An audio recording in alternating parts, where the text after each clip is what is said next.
There is a very large overlap in people that play both baseball and football. While that overlap mostly happens at a high school and college level, a few have managed to crack the pros in both sports. It's obviously quite hard to do, but for whatever reason, that combination of sports appears more than any other combination of major sports in the U.S.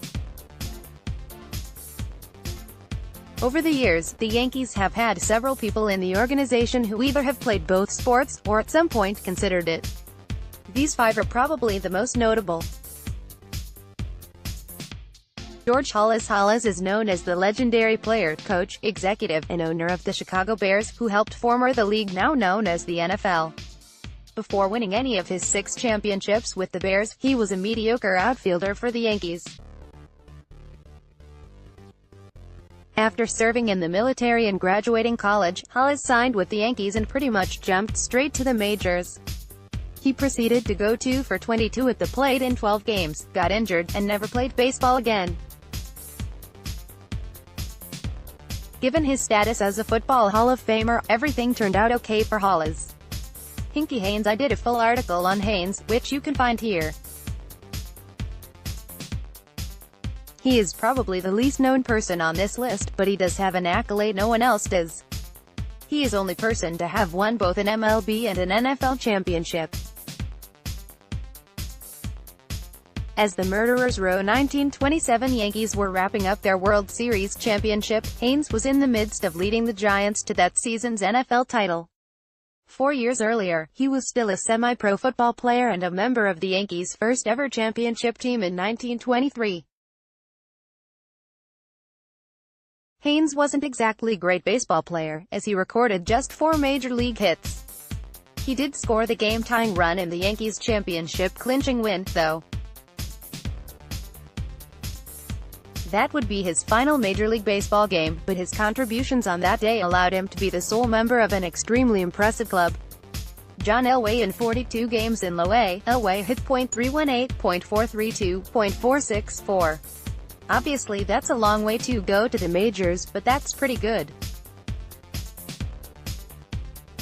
Elway could have been something as a baseball player. Instead, he's more known for using the Yankees as leverage than playing for them. The future Football Hall of Famer was a 2-sport star at Stanford when the Yankees took him in the second round of the 1981 draft. He then played in the minors in 1982 for the Oneonta Yankees. Despite his success on the baseball field, he returned to Stanford to play in the '82 college football season. Back on the football field, he became an All-American quarterback and found himself selected first overall in the 1983 NFL Draft. Elway had no interest in playing for the team that selected him with that pick, the Baltimore Colts, so he and his agent publicly began to float the idea of him giving up football and playing solely for the Yankees. Eventually, their power play worked, and Elway was traded to the Broncos, for whom he went on to have an extremely successful career. He never played baseball again after 1982. Meanwhile, back in that 1981 MLB draft, the Padres selected Tony Gwynn 6 picks after the Yankees took Elway. Oops. Bo Jackson. Like Elway, the Yankees selected Jackson before they hit it truly big on the football field. Unlike Elway, Jackson never played a game in the organization. The Yankees took the then high schooler in the second round of the 1982 MLB draft and reportedly offered him a $250,000 signing bonus. He turned them down and accepted a scholarship offer to Auburn, as his mother wanted him to do. Presumably, it was also so he could play college football. Jackson went on to win the Heisman Trophy and go. Like Elway, he did not end up playing for the team that drafted him, but his story is far more complex. Jackson went on to be drafted out of Auburn by the Royals in the 1986 MLB draft, and ended up playing in the majors later that year. His baseball career peaked in 1989 when he made his first and only All-Star game. Injuries ended up cutting his careers in both sports short. There are plenty of people with more accomplished baseball and football careers. However, there is a reason Bo Jackson is an icon. Had he actually signed with the Yankees out of high school, he might not have gotten the chance. Deion Sanders. While Haynes has won a championship in both sports, Sanders is the only person to appear in both a Super Bowl and a World Series. The Super Bowl was still decades away from existing when Haynes was playing football. Before any championship game series appearances, he made the major leagues with the Yankees in 1989. The Yankees selected him in the 30th round of the 1988 MLB draft. The next year, he was taken by the Atlanta Falcons in the NFL draft.